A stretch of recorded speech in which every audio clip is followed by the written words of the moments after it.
Now this one's pretty close. Darn, it's not the right size. You know, when you're doing a project with an antique flavor, it's not always easy to find just the right vintage kind of object to go with it. I guess I'm just gonna have to make it myself. Why don't you come back and I'll show you how to do that.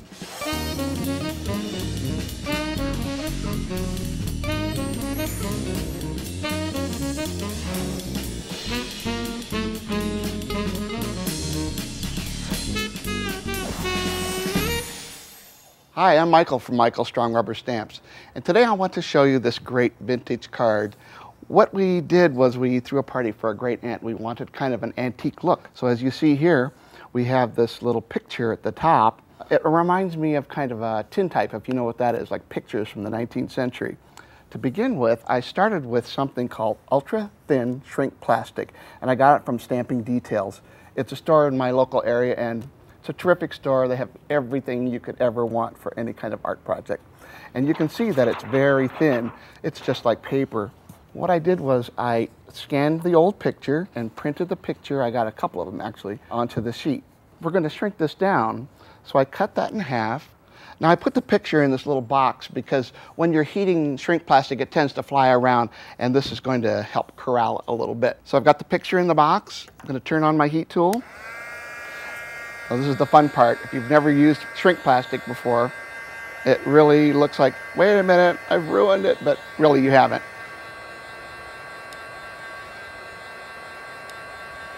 It's kind of fun, really. All right, so that's basically what I want. It takes a couple of seconds for it to cool, so don't pick it up with your fingers right away. So there it is, and it's got kind of well, you know, a curvy look to it, which I like, because it adds to the vintage look. Now the thing about ultra thin shrink plastic is that you can cut it after it's shrunk, which is something you can't do with normal shrink plastic or the regular kind. As you see, it's very easy to cut. All right, we'll just cut that up. And for the other little embellishment I'm using for the card, I'm using my leftovers. As you see here, there's some nice little pieces of shrink plastic. And what I did was I used some metallic markers to add a little bit of color. And what I'm going to do is use a punch to punch out some flowers. We'll see how that looks. It's really cool, easy to do. And I'll do about 3 of them to add to the card. There's the third one. Now once again, we're going to put it into the box because they really shrink up quick.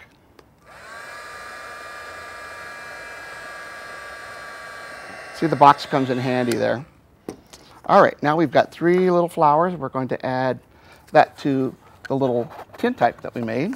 The next thing I want to do is show you how to do the decorative part that you see here, and this is that little border at the bottom. And what I'm using is a stamp from JudiKins. It's called a Bollios stamp. This particular one is called the Klimt Bollios, and it's named for the artist Gustav Klimt, and these are some of his designs. So instead of traditionally what you would do is ink the stamp, I'm going to use bleach on here and use it on dark paper. It gives a really cool vintage effect. So I have a little bleach here, and I'm going to do it very carefully. You want to make sure that you do it carefully. All right, I'm just going to put the bleach right onto the rubber stamp. I'll put that away. Now watch what happens. I'm going to stamp it on the black paper. Then I'm going to use my heat tool again to give it a little bit of help to dry. I like it because you get 4 designs on one stamp, which is terrific. Some of you might be concerned about using bleach on this, so I'm just using a stamp cleaner. Just rub it right on the surface that you bleached and blot it up. All right. All right, now this is a piece that I cut off with my paper trimmer from that piece that I just did. And then the next thing I want to show you involves a little bit more bleaching too. And what I'm making this time is a little sleeve for a little scroll of information that's going to be included in the card. So what I'm going to do is take this little piece of black paper and I'm going to stamp on it with the bleach just like I did before. This time I'm using the woodcut stamp, and it has some very beautiful woodcut-like images. So I wanted a bit of a different look on this one. So again with the bleach, I'm going to dab the bleach on, stamp it on the fold, and press. Okay, so here is our sleeve. So what I want to do is close the top of this to form the sleeve. Just using a little double-sided tape, put at the top. Now we'll kind of plump up this bottom part here a little bit. All right, here's the little sleeve that I made, and we're going to put a little scroll of information on the inside.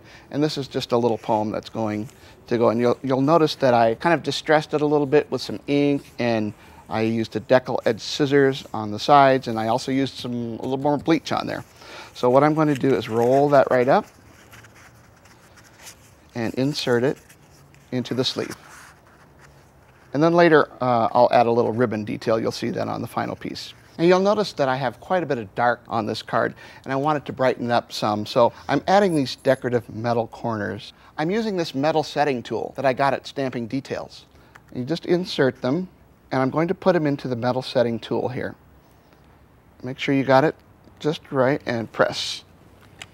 You see how cool that looks. We'll do one more and press. And that gives it a nice extra bright look. All right, so the next step is to add our little vintage picture to the back, a little double-sided tape, and it fits right underneath those little metal decorative pieces. All right, so one more thing on here to give it a little bit livelier look. We're going to add a little fiber to it, and I'm putting another piece of double-sided tape on the back, and then we're wrapping this funky yarn around like this. It's going to give it more life. All right, we'll cut away the extra. All right, the last thing to do is start to assemble the card. The base of the card is just a piece of black paper that I have like this, and I found a really terrific vintage paper that goes with the whole theme here. I just love that scratchy look. So we'll add a little tape to the back of that. All right, there's the art piece. And here's that beautiful border using the JudiKins Bollios stamp. Okay, one final embellishment, some of those little flowers that we made earlier. So we're just going to glue them in place, kind of randomly. This is what I like. And just lay them onto the glue, let them dry. Now the inside, I always put a little piece of lighter colored paper so that you can write a message if you want to. But what often happens with my cards, unfortunately, I put a lot on the front and they become kind of front heavy. So something I like to do is to add a little piece of cardboard underneath, and that acts as a counterweight. So when this stands up, it won't fall over. Now let me show you what else I did with the ultra thin shrink plastic. I made this scrapbook page using a vintage photo from my family. What I did was I made little icons down here of each of the sisters, and if you can tell, I put a little information under it. One of the things that was kind of interesting about Glenda is she was only 3 pounds when she was born, and since she was on the farm, they had to put her in the chicken incubator. Now I had this page just about completed when my wife said, well, you've got to put a sunflower on there because it's from Kansas and it's the state flower. So I'm going to show you how to do that. I have 3 pieces of lightweight cardstock, and this is just yellow cardstock, and what I did was I folded it in quarters. So I'm going to cut this into petals. Now if you're not into freehanding cutting like this, there's a template for you and you can just download that. So here's 1/3 of the sunflower. Now you just open it up, flatten it out, and I've got a couple of others that I've already cut. You see that they lay one right atop the other. And then I cut out a black circle of cardstock, and that's the center. Now in keeping with that vintage look, I do have a little bit of leftover bleach, and you just wad that up a little bit, give it a little tap. All right, that's how to make the sunflower. One thing I did on the one on the page is added a little ink to the edges of the flower petals, and you can do that too. Here is Glenda that you see here, all grown up. This is her wedding picture. She was married to her husband during the war, so I made a set of dog tags out of the shrink plastic. That was a lot of fun. And this one, I used the bleach technique that we used before, just the same. And then I shrunk that plastic down and made these really neat little medallions. And finally, on this card is a whole bunch of those little flowers that I put the 3 little ones on the vintage card. Well, here they are colored, and this will show you that you can actually color them after they're shrunk too. All right, people, here's your assignment. Go out and make your own instant artifacts. I had a lot of fun today, and you're gonna have fun too. I'll see you next time. For step-by-step instructions on how to create this week's project, Download the design guide featuring special make-it-your-own bonus tips.